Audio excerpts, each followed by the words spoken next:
Winter. It may not be Christmas anymore, but it's definitely still winter.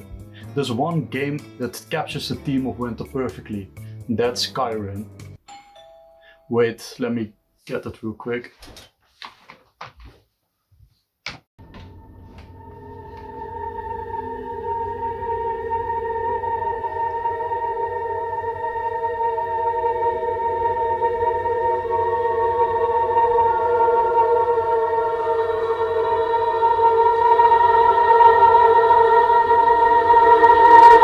We're gonna be playing Toontown.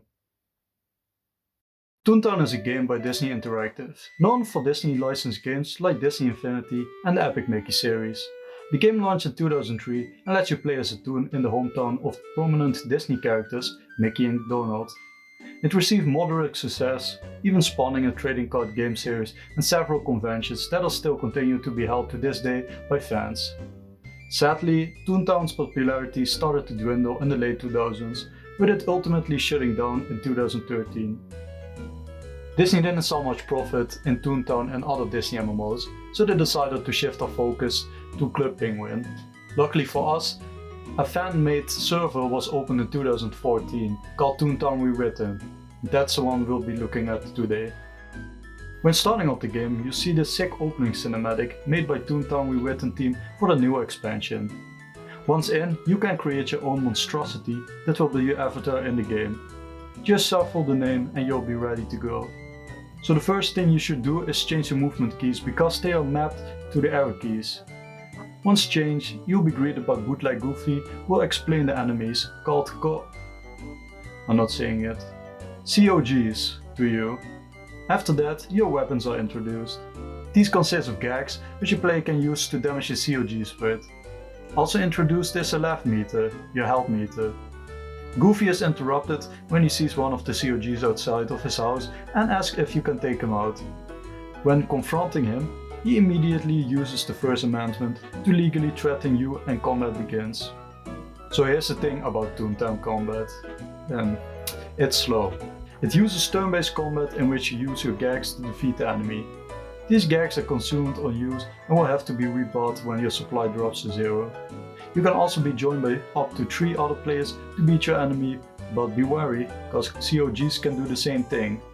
This is very familiar to people who played Wizard 101 before.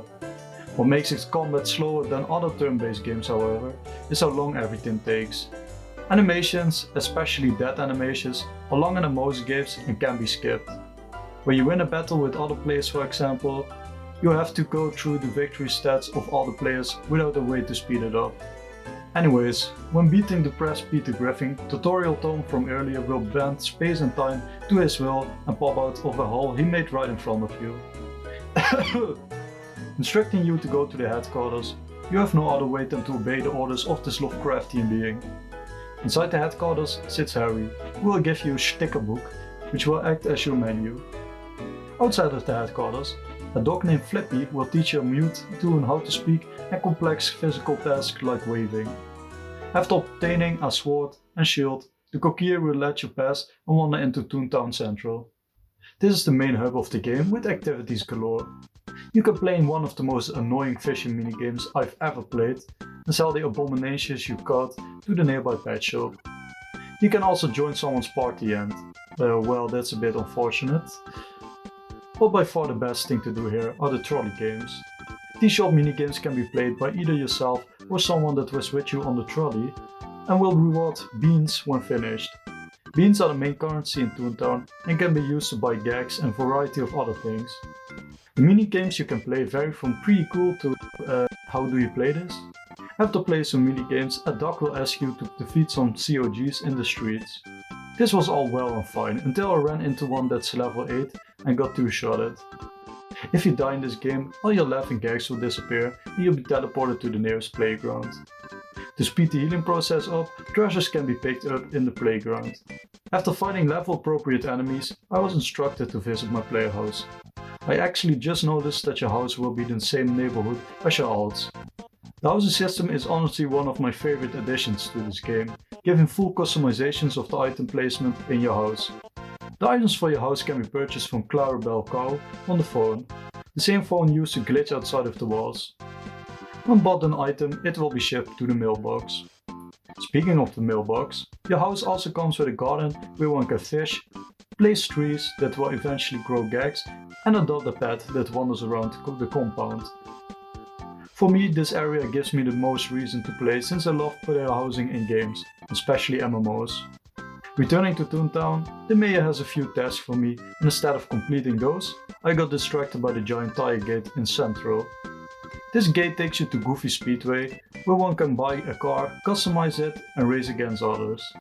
Truly the greatest Mario Kart competitor. A similar area in the game is Chippendale's Acorn Acres. Experience the camping life and play board games with people, or try out the amazing golf course. Besides that, there's the base of the evil corporation in the back. There are 4 of these bases across the map and they act as the raids of this game. To enter, you'll need a COG disguise which has to be earned in parts. Each of the 4 bases need a different suit correlating to the different type of COG it inhabits. My favorite anti-hall has to be the Cash Boat HQ, which has train tracks emulating the Grand Central Station in New York. There are also smaller versions of these HQs that will fall out of the sky and occupy buildings of the streets and don't require the suit. But seeing as I don't want to play this game for like 50 hours or more, I don't have time to get any of these.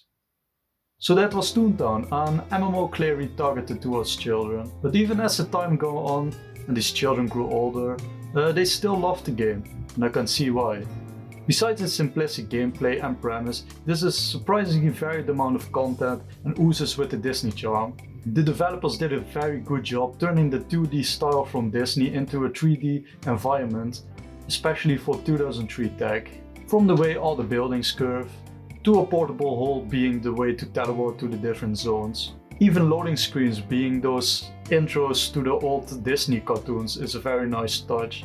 Disney is very good at making stuff cozy, and that's why I initially chose this for the Christmas episode, but you know how that turned out.